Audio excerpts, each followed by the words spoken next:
This podcast may contain adult themes and triggering topics. Please be kind to yourself if you get triggered by what we discuss. Also, this isn't a substitute for therapy or counseling. Please listen to the appendix at the end for some of our recommendations for resources that will help you find a qualified mental health care provider. Now, we take you to a time in the near future where emotional abuse has been appropriately deemed a crime, and the survivors find a home to reclaim their lives and freedom. This is Haven, and these are the stories of the Reclaimers.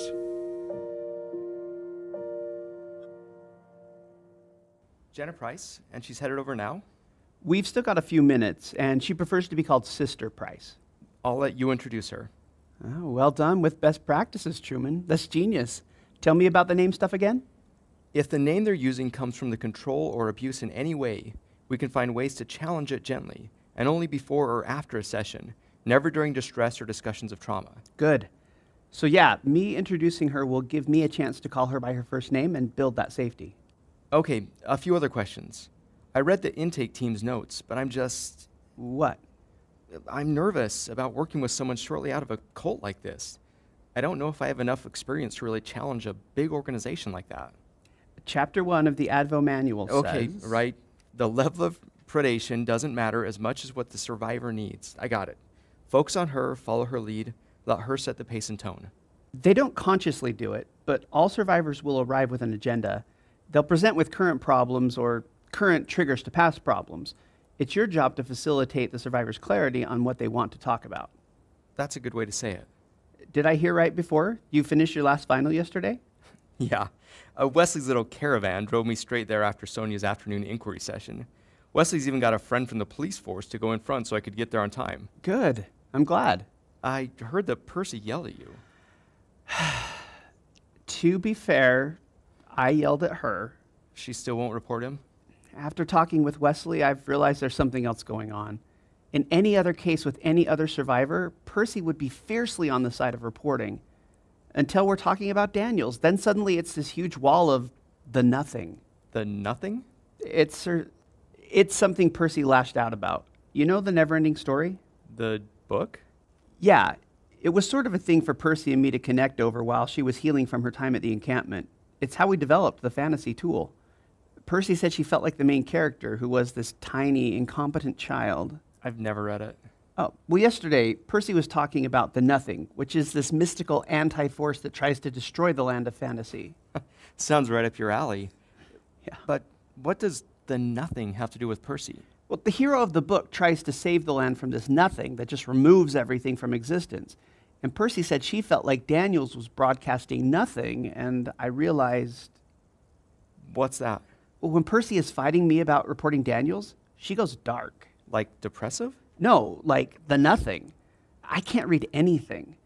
I used to think it was blocks that she put up to keep herself safe, but now I stayed awake last night to find the description in the book. The hero says that the nothing is like feeling blind or looking into blindness.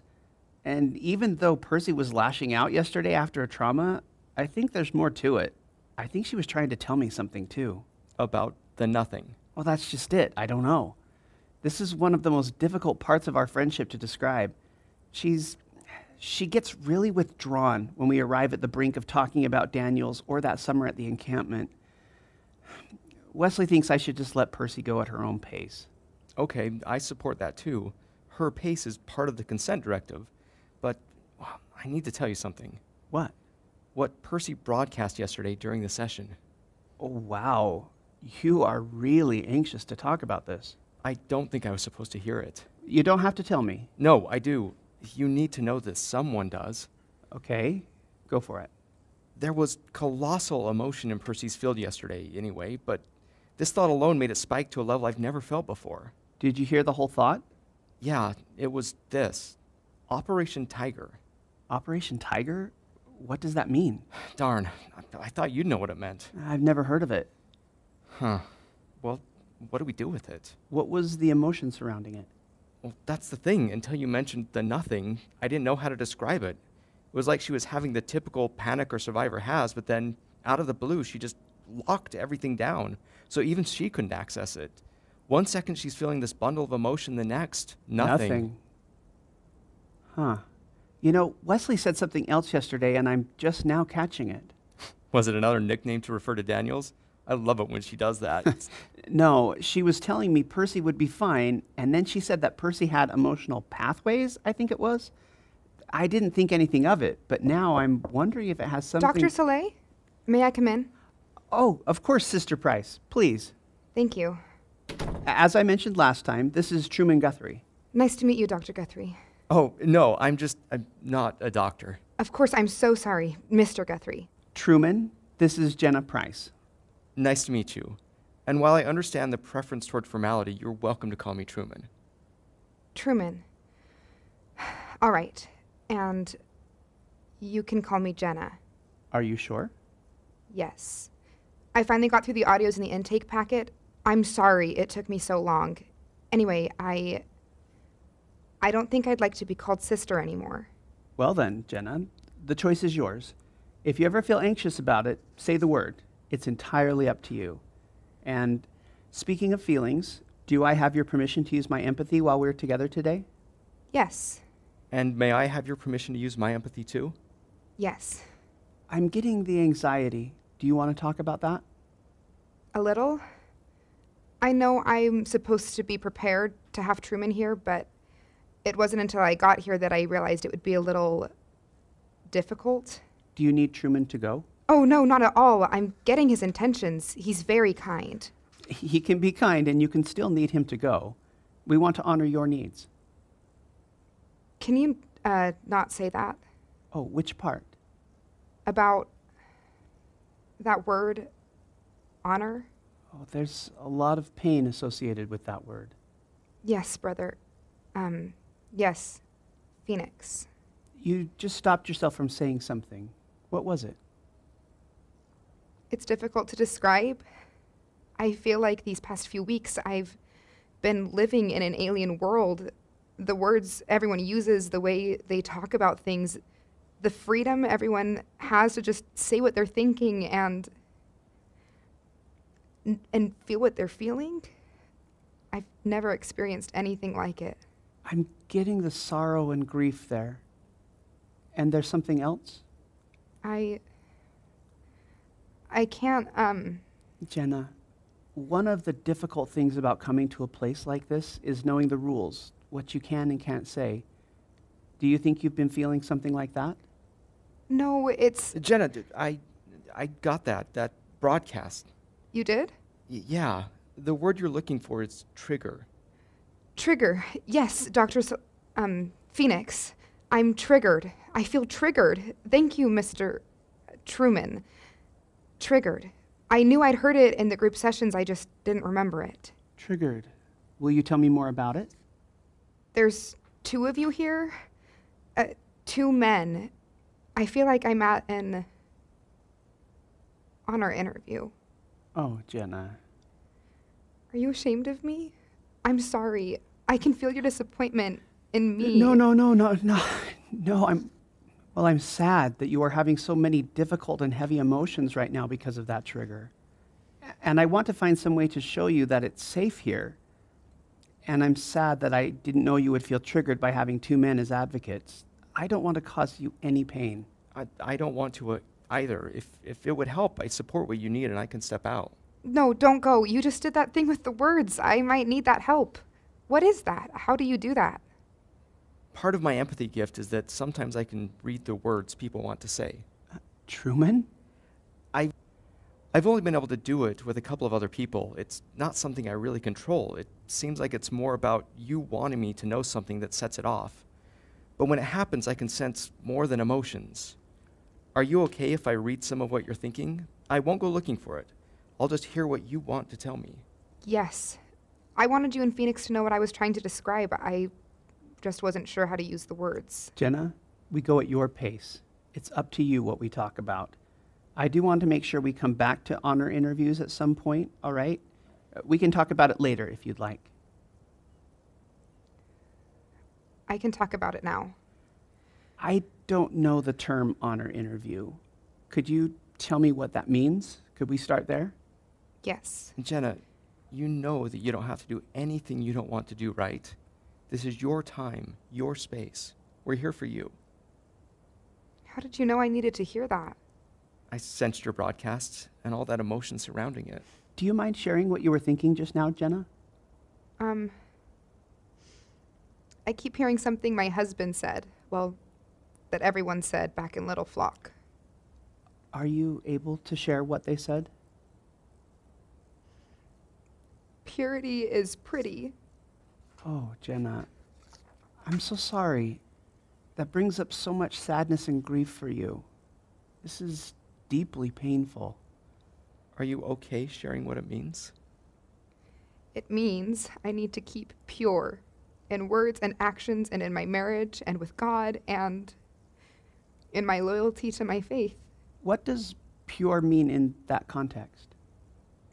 Well, doesn't pure mean the same thing in every context? I'm sad to say it doesn't. It can have more meaning depending on the emotions you feel while talking about it. Oh, well, I feel sacred when I talk about it. I know my place. Or I thought I did. Jenna, that's very brave of you to say. Oh, I'm not brave. I'm just a girl. Girls can't be brave? I don't need to be. My purity keeps me safe. Will you tell us about that safety? I'm sorry. I'm sensing a trigger there. Can we go back to what caused the trigger?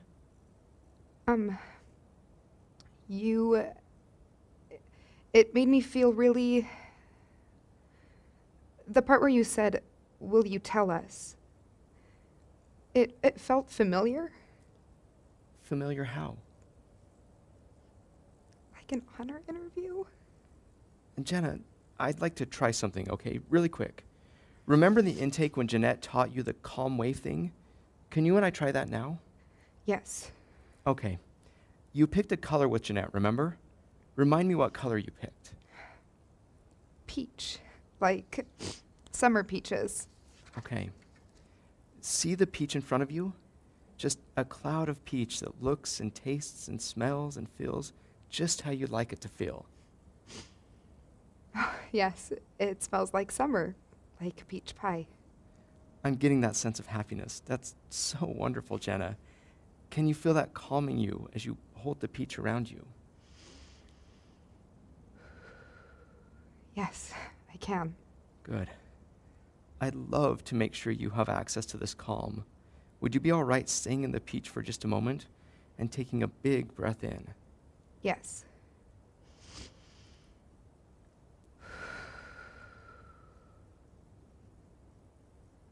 Yes, thank you. That's better. Jenna, do you have any idea how courageous you are? No? You got yourself out of a marriage, a family, a congregation, and a whole city of people who were trying to convince you that you were defying God by leaving. And you reported your abusers, giving the prosecutors the leverage they needed to save those 18 teenage girls from marriage to abusive predators. You stood up to all of them, and at your own personal risk, you're here in hiding, away from everyone and everything you've ever known. And you're sitting in an office with two men, facing down a terribly emotional trigger. And I'm completely amazed by you, Jenna. Me too. No, don't, please. I'm sorry. I can't hear good things. Not like that. I feel horrible and selfish for getting out. And it makes me feel wrong somehow that you're being so nice. Tell me about the wrong. In group, we talked about how sometimes we don't know what our feelings really are or what they really mean because I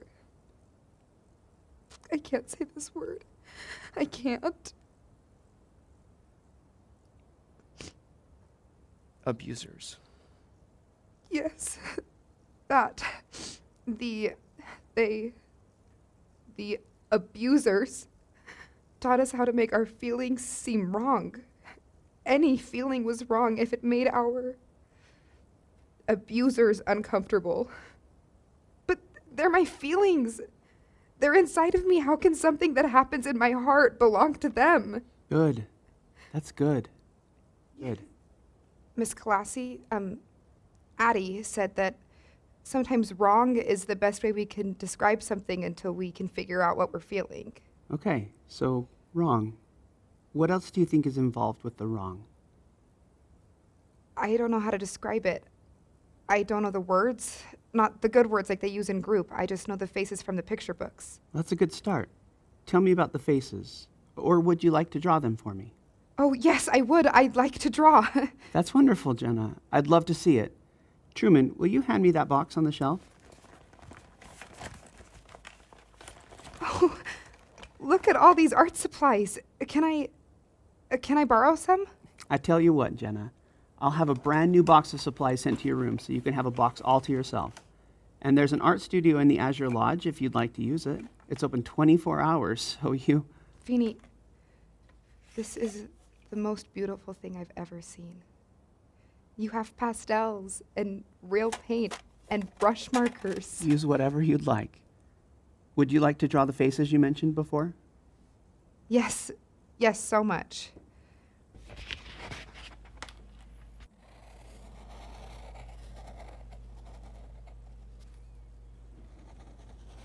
Okay, so that one has a frown on it. Is that sad? Yes, sad. Thank you for not making me feel bad that I don't know the words. Of course not. We go at your pace, remember? Is there, like a school here? There's ways to take classes, for sure. Truman's wrapping his college degree over at Georgetown. I love it. I could ask about getting you an application meeting. Okay, that one has a furrowed brow and looks like angry or upset. Do those words work to describe what you're feeling? Yes, angry. I feel angry, but I feel wrong about feeling angry. Wrong how? I don't know, like I'm not pretty. Earlier, you linked pretty and pure. Is this pretty tied to that in some way? What if I feel something and I know the word and I don't want to say it? You can write it. I can't. We can try to guess it then. Perhaps you could write other words around it. No, I can't write. I don't know how to write or read. Oh, Jenna, there's so much emotion around that. More sad and angry. I'm 18 years old. I've been married for 3 years and I don't know how to read.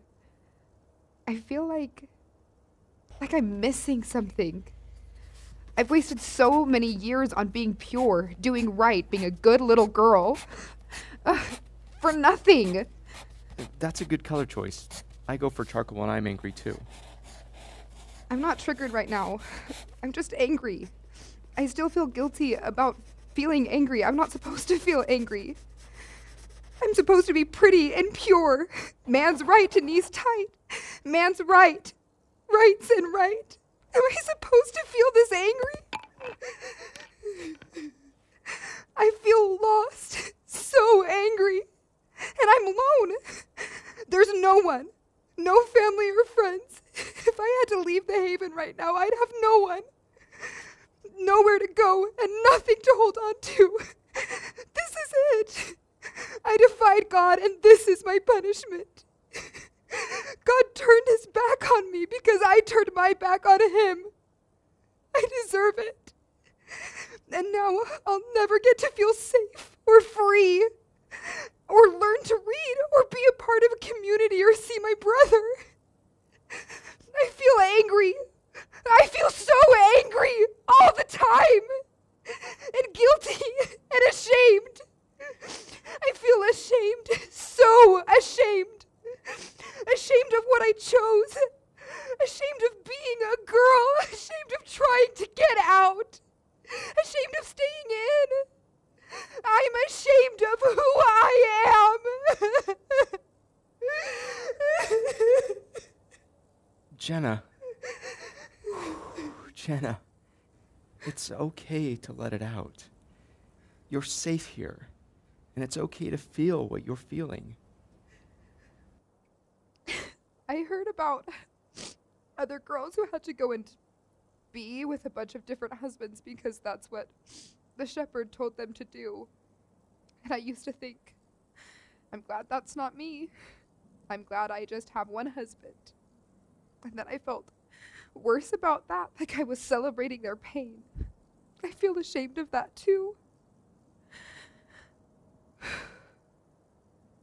Now it really does feel like an honor interview. Is it the right time to ask you what that means? Is that okay? It's never the right time, but I have to tell you. But I can't tell you. You have to tell us, and you can't tell us. Yes! I like that! I have to, and I can't. I've never heard anybody say it that way. That feels like my whole life. I have to, and I can't. Honor interviews are these things we have to do. We sit with a watchman from the council and our husbands, and we have to tell them all our sins. We have to tell them everything. All the things we feel and think and do that are contrary to God's law and the shepherd's teaching. And if we don't, they know. They always know. Jenna, how do they know? They read us.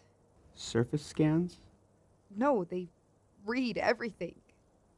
Oh, Jenna, that is a terrible violation.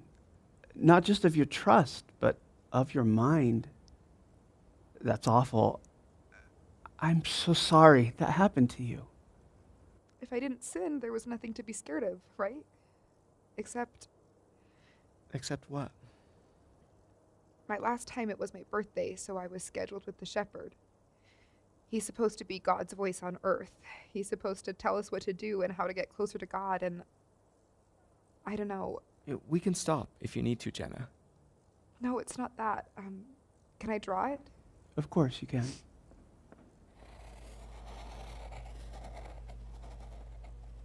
This is the face.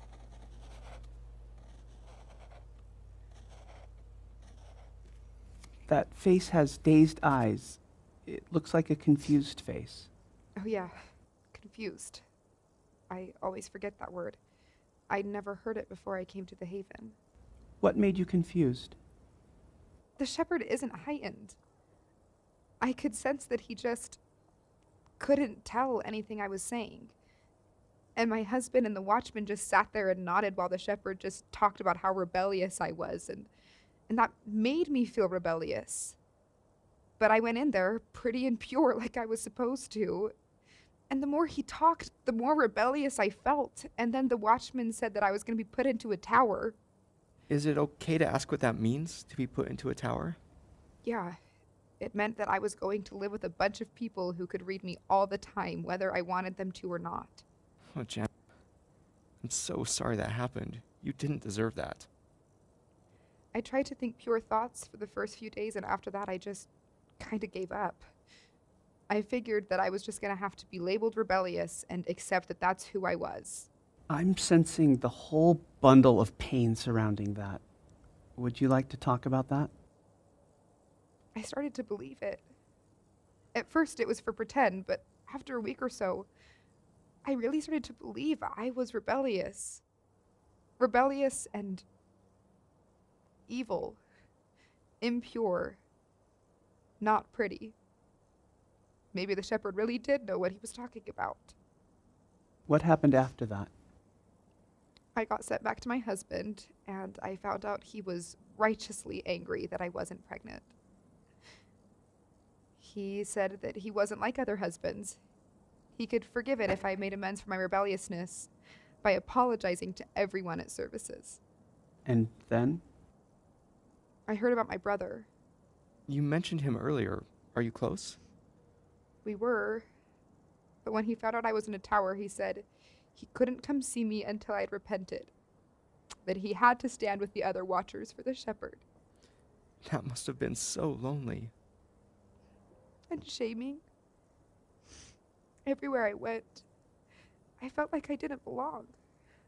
I didn't have a child. I barely had a husband.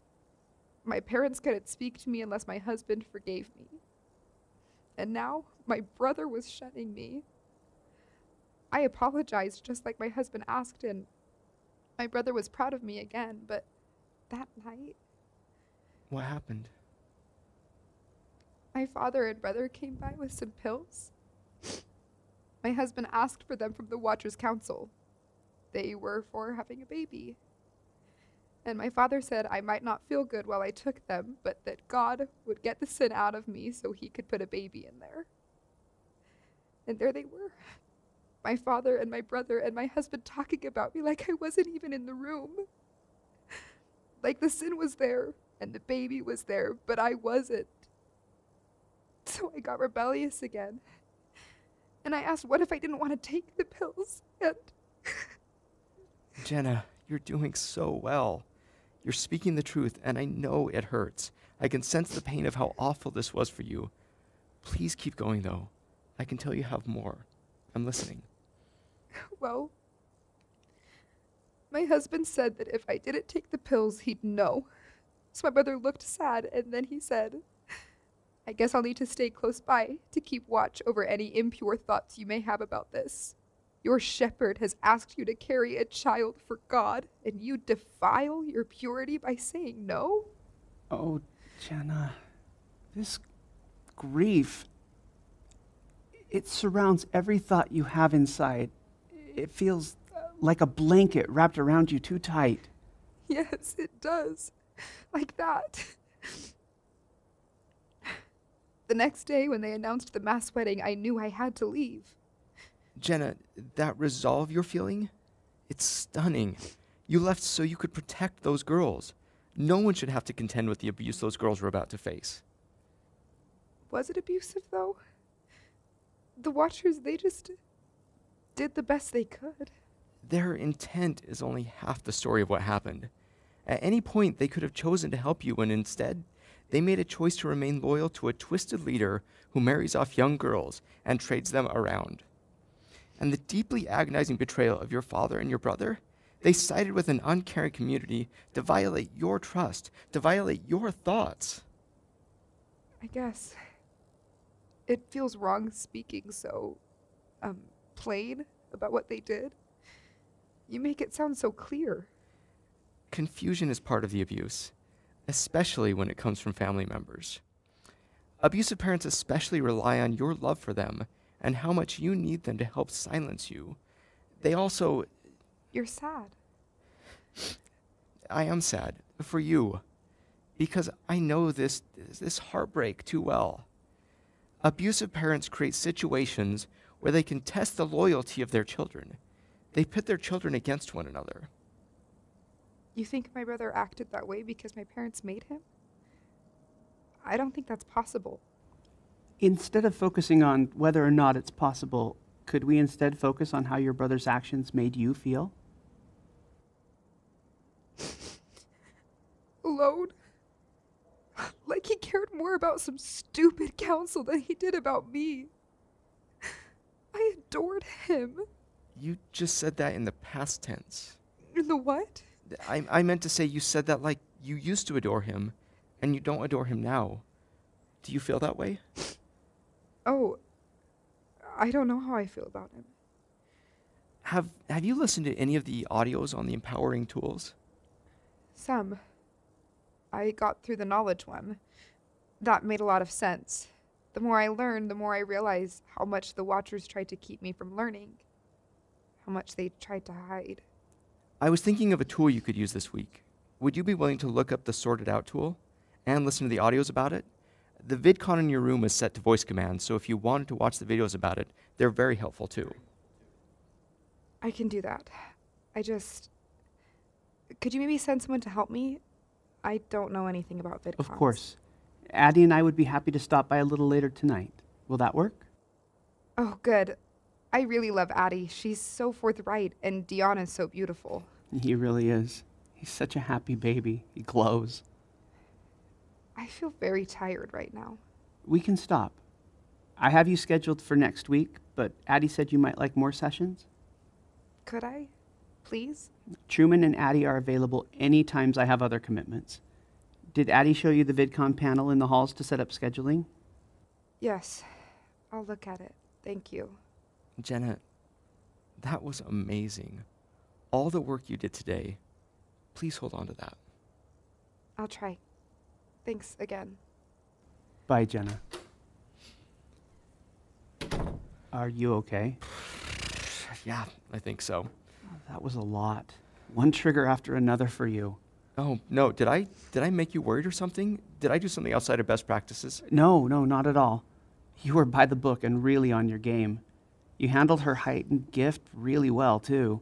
You allowed just enough emotion through so she wasn't overwhelmed. I just know your history. That had to be tough. Her story is tough to begin with. Yeah, truly. She's got such a good heart, and she's so humble about it.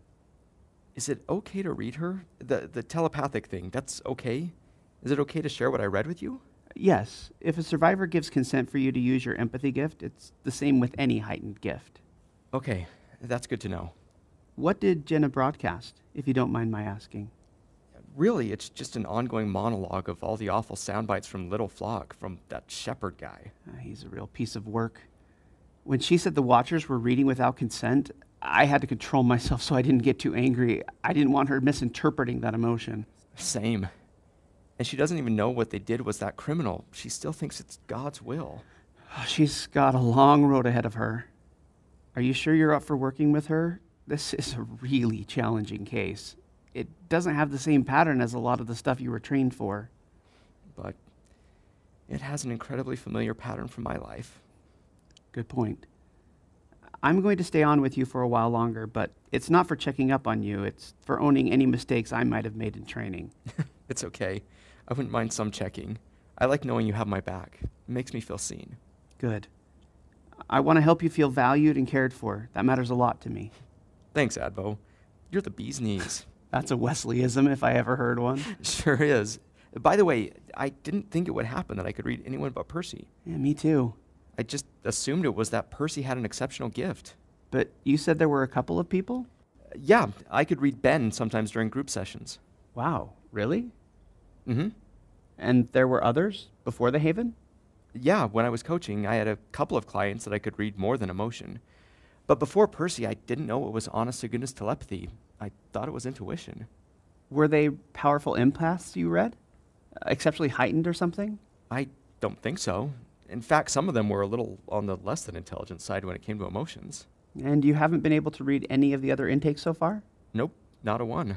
And not me? No. Take Percy, Jenna, and Ben out of the equation for a moment. What did the others have in common? Well, there were 6 total, and they were all in recovery. Some trans, some cisgendered, some complex trauma, some singular trauma. They were all in recovery for an addiction, but I had dozens of clients who were in recovery that I couldn't read. Maybe it's the intersection of addiction and trauma? Okay, time to isolate. If you put just Percy back in with the 6, what do you get? Does annoying you with not reporting Daniels count as an addiction? No, at least I hope not. And Jenna doesn't have an addiction. What does Jenna have that the others don't? Well, she hasn't yet been to trial, so the trauma bonds from her abusers are still current. Interesting. And the others from before? Wait. Yeah, that's something. The ones I read hadn't really severed things enough to push past the trauma bonds. They were in contact with their abusers or... Oh, no. What? When you read Percy at intake 2 years ago, did you sense any of the nothing stuff like we talked about earlier? Come to think of it, yes. That was a bit of what was going on then. It's what made me think I was doing something she wouldn't like, made me nervous about being near her at all, at first. Oh, hell. Oh, what are you thinking? Remember, I can't read you, not like that. If all of the people you can read are currently in contact with their abuser? No. Really? Percy can't be in contact with him. She said she couldn't read him. She told you he was like the nothing. No, Truman, that's it. He's like the nothing. Now.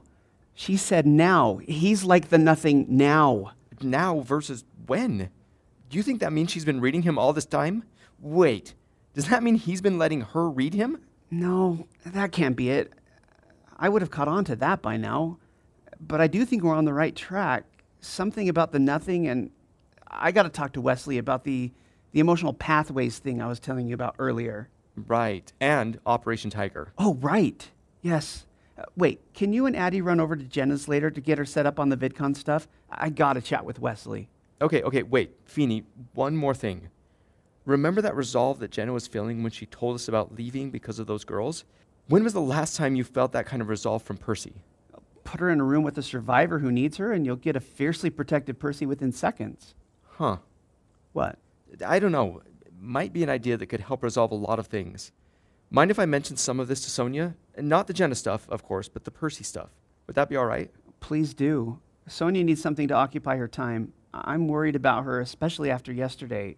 But what's the idea? You handle Wesley. I'll talk to Sonia. See what happens. I promise, neither of us will go anywhere near Percy's logins. Too soon. But still funny. Yeah.